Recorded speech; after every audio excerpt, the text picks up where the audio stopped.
অসম চুক্তিক লৈ সঘনে লুটিবাগৰ মুখ্যমন্ত্ৰীৰ দিল্লীলৈ বল ঠেলি গা বচোৱাৰ চেষ্টা হিমন্ত বিশ্ব শৰ্মাৰ বিধানসভাত নিৰূপণ নহ'ল অসমীয়াৰ সংজ্ঞা বিধানসভাত দাখিল নহ'ল বিপ্লৱ শৰ্মা কমিটিৰ প্ৰতিবেদন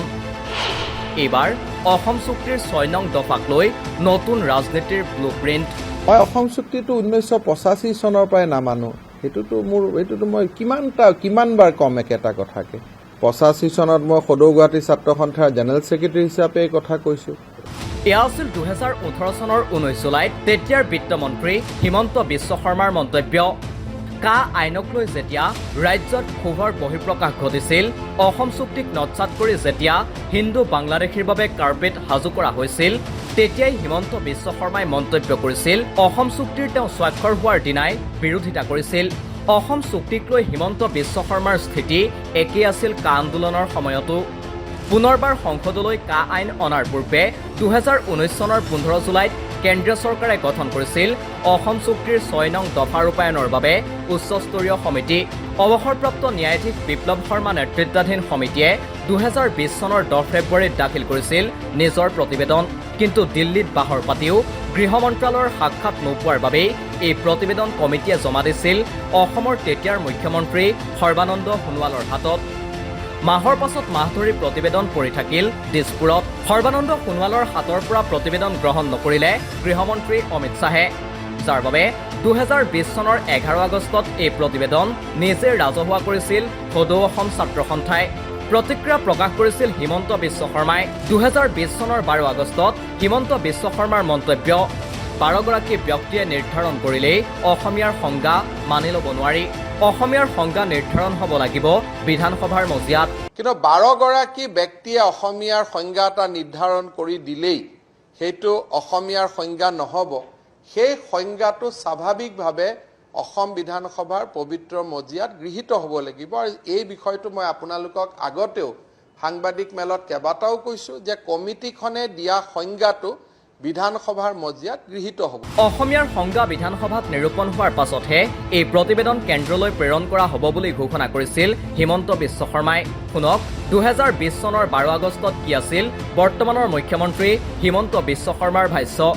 সদৌ অসম ছাত্ৰ সন্থাই যি ক্লজ 6ৰ প্ৰতিবেদন মুকলি কৰি দিলে তাৰ ওপৰত মই দুটা কথা ক'ব খোজো যে অসমীয়াৰ সংজ্ঞা নিৰ্ণয়ৰ অধিকাৰ অসম বিধানসভাৰ কেন্দ্ৰীয় চৰকাৰৰ ইয়াত ভূমিকা নাথাকে যেতিয়ালৈকে অসমৰ ৰাজনৈতিক দল আৰু ৰাজ্যৰ সাৰ্বভৌমত্ব চিন্তাৰ প্ৰতীক অৰ্থাৎ আমাৰ যিটো ৰাইজৰ চিন্তা সেইটো বিধানসভাইহে প্ৰতীয়মান কৰে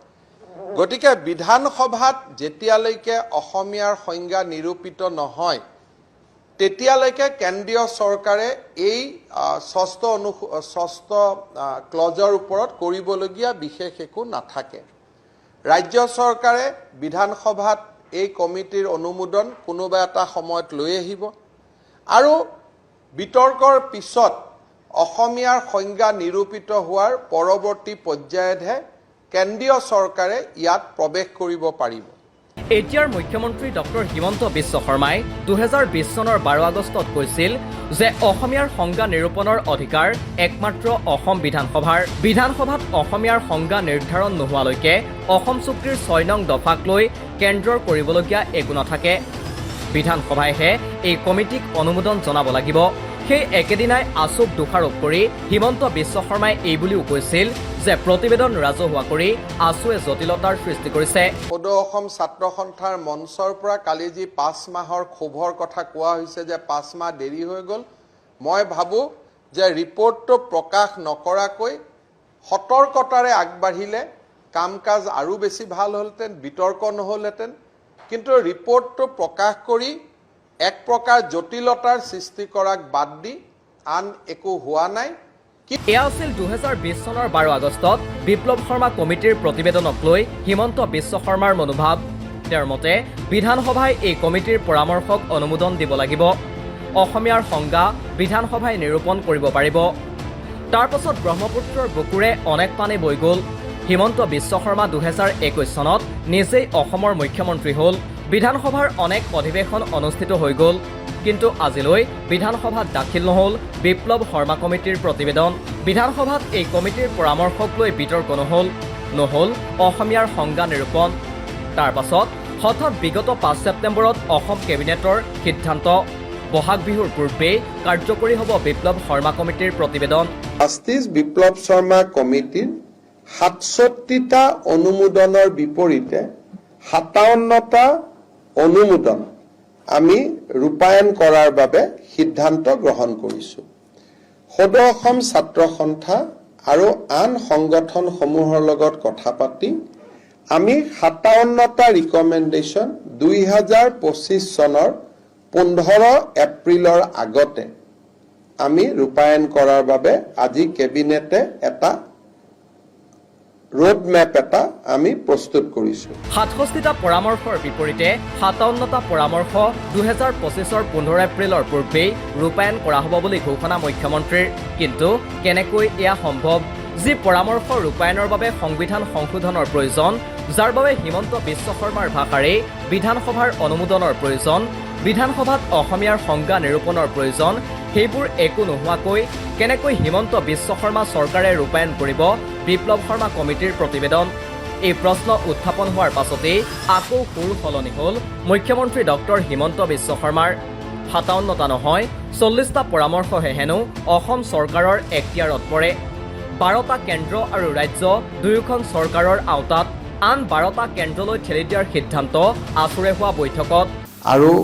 3টা ভাগত বিভক্ত কৰিলে ৰাজ্য চৰকাৰৰ এক্সক্লুচিভ ডমেইনত, অৰ্থাৎ আমি ইমপ্লিমেণ্ট কৰিব পৰা বিষয়বস্তু হ'ল 40টা, ৰাজ্য আৰু কেন্দ্ৰ চৰকাৰৰ উভয়ৰে দায়িত্বত থকা বিষয়বস্তু হ'ল 12টা। 5 ছেপ্টেম্বৰত 57টা পৰামৰ্শ কাৰ্যকৰী কৰাৰ সিদ্ধান্ত লোৱা চৰকাৰে 25 ছেপ্টেম্বৰত ক'লে 40টা পৰামৰ্শৰ কথা। মুখ্যমন্ত্ৰীৰ মতেই ভূমি, ভাষা আৰু সংস্কৃতিৰ অধিকাৰ ৰাজ্য চৰকাৰৰ বিষয়, সংসদ আৰু চাকৰি কেন্দ্ৰৰ আওতাত পৰে। স্থিৰতা হ'ল যে ভূমি, সংস্কৃতি, ভাষা এইটো ৰাজ্য চৰকাৰৰ গোটেইখিনি, আৰু সংসদ আৰু চাকৰিৰ ৰিজাৰ্ভেশ্যন কেন্দ্ৰীয় চৰকাৰ। গোটেই ৰিপৰ্টটো আপুনি 5টা ভাগত ভগাব পাৰে: ৰাজনীতিৰ অধিকাৰ, কৰ্ম সংস্থাপনৰ অধিকাৰ, ভাষাৰ অধিকাৰ, সংস্কৃতিৰ অধিকাৰ, মাটিৰ অধিকাৰ। 3টা ৰাজ্য চৰকাৰে কৰি, বাকী 2টা কেন্দ্ৰীয় চৰকাৰ। অৰ্থাৎ অসমীয়া মানুহৰ ৰাজনৈতিক আৰু সংস্থাপনৰ অধিকাৰৰ দৰে মূল বিষয়কেইটাই কেন্দ্ৰলৈ ঠেলি দিলে ৰাজ্য চৰকাৰে, তাকো বিধানসভাত অসমীয়াৰ সংজ্ঞা নিৰূপণ নোহোৱাকৈ। যিগৰাকী মুখ্যমন্ত্ৰীয়ে একমাত্ৰ বিধানসভাৰহে অসমীয়াৰ সংজ্ঞা নিৰূপণৰ অধিকাৰ আছে বুলি কৈছিল, তেওঁৱেই আকৌ নিজেই দিলে অসমীয়াৰ সংজ্ঞা। অসমীয়াৰ সংজ্ঞা 2টা। সাধাৰণতে অসমীয়া বুলি ক'লে এটা সংজ্ঞা, যে অসমীয়াত যোনে জন্ম লৈছে, ভাষা সংস্কৃতিক আদৰি লৈছে, তেওঁ অসমীয়া। কিন্তু অসম চুক্তিৰ 6 নম্বৰ দফাৰ অসমীয়া মানে 1951 চন। বিধানসভাত বিপ্লৱ শৰ্মা কমিটিৰ প্ৰতিবেদন দাখিল নকৰাকৈয়ে একমাত্ৰ ৱেবছাইটত প্ৰতিবেদন প্ৰকাশ কৰি আকৌ এবাৰ যেন এই প্ৰতিবেদনৰ পৰা গা বচোৱাৰ চেষ্টা চলালে মুখ্যমন্ত্ৰী ডক্টৰ হিমন্ত বিশ্ব শৰ্মাই। বিপ্লৱ শৰ্মা কমিটিৰ প্ৰতিবেদন সন্দৰ্ভত 2020 চনৰ 12 আগষ্টত হিমন্ত বিশ্ব শৰ্মাই আগবঢ়োৱা ভাষ্য আৰু 2024 চনৰ 25 ছেপ্টেম্বৰত দিয়া মন্তব্যৰ আকাশ পাতাল পাৰ্থক্যই তেনে আশংকা অধিক ঘনীভূত কৰি তুলিছে। এই ক্ষেত্ৰত সদৌ অসম ছাত্ৰ সন্থাৰ ভূমিকা হ'ব লক্ষণীয়। নিউজ ডেস্ক ৰিপোৰ্ট, দি ক্ৰছ কাৰেণ্ট।